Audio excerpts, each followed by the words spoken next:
Hello guys, this is chapter 10, the management of translation exposure. This chapter discusses the impact that unanticipated changes in exchange rate may have on the consolidated financial statement of the multinational company. So it means that if you run international companies, the issue we may have is we have to consolidate the financial statement. It means that if you run a company in China and you have to file and headquarters in the United States, then you need to consolidate the Chinese accounting statements to the US dollar basis. So based on the exchange rate you use, if the exchange rate changes, then your translated dollar amount in your consolidated statement, financial statement may change. So that's basically the risk that you may face from the translation issue. So major issue of this chapter is how to translate, which exchange rate you're gonna use. So there are four methods we'll see. The first one is current non-current method. Second one is monetary non-monetary method. The third one is the temporal method. And the fourth one is current rate method. So we'll see one by one. So first up, the current non-current method is so this is basically think that assumes that the asset and liability should be translated based on their maturity, which means they divide the asset into two parts. The first part is current asset, which is usually asset that will be used within a year, and the other is non-current asset, it's long-term asset. So current asset translate at a spot rate, which is the rate today, and the non-current asset translate at the historical rate. And the historical rate is the when item was first recorded on the book. So the rate of day that rate of day when the item, the current non-current asset was recorded on the financial statement. This method was generally accepted in the United States from 1930s until 1975. And that's actually from the FASB 8, it's a Financial Accounting Standard Board Statement 8. We'll see that actually later on, became effective.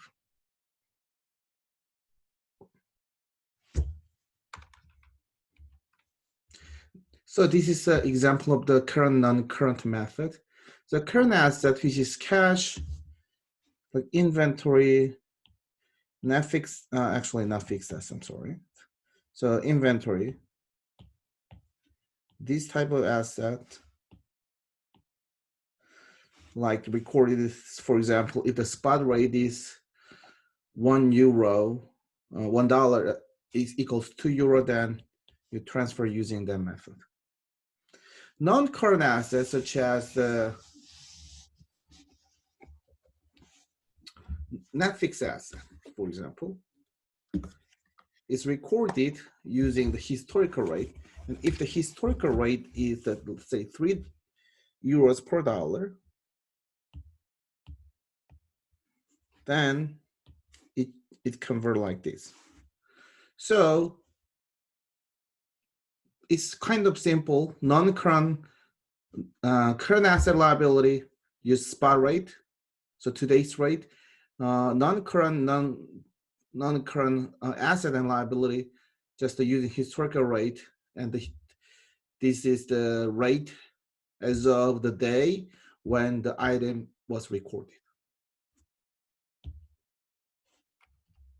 Next method is monetary and non-monetary method.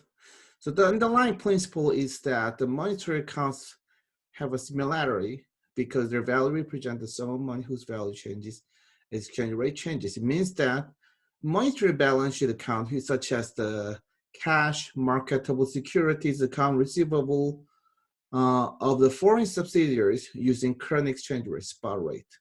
So monetary one use spot rate. This is spot.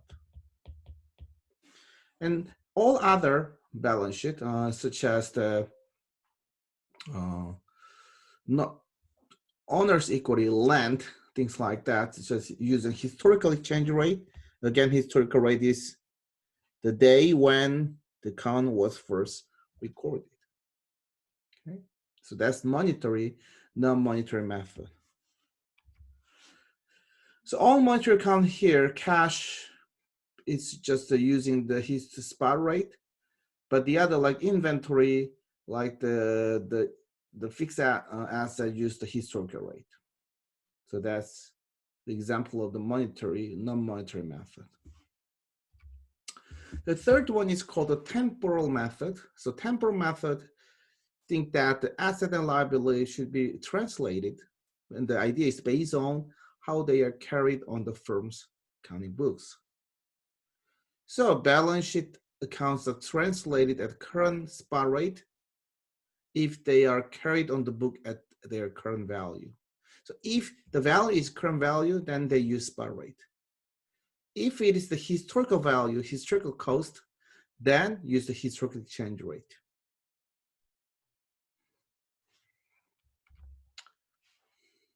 Example here.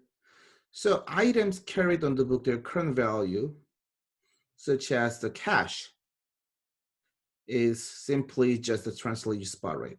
Now, if you look at the inventory is a little bit tricky here. I think because they basically mix the rate. So some inventories, they use the historical cost, and like inventory cost is always different because you acquire inventory different time. It means that they use historical rate, but because they don't exactly use these examples, because the rate, I mean, the date, the time that they acquire inventory are all different. So that's why they use the inventory historical rate. So the amount of, based on the amount of inventory, like one day you buy like, say, certain inventory, then you use that spot rate, like historical rate, and the other day you buy something, then you use different rate. So that's temporal method. Temporal method, again, if it is the current value, then you just simply use the spot rate. If it's acquired and it has a historical cost, then use the historical rate. The typical one is like common stock. So common stock, in balance sheet does not carry the current value. It doesn't matter whether the stock price rise or decline. It only matters about the cost of equity. So it means that if you raise money using stock, then the stock is recorded based on the price that you initially offer, and it doesn't change. So it means it's actually cost method, and it's a historical cost, so you use historical exchange rate. Okay, so that's called the temporal method. Now, current rate method is simple method, just use all spot rate.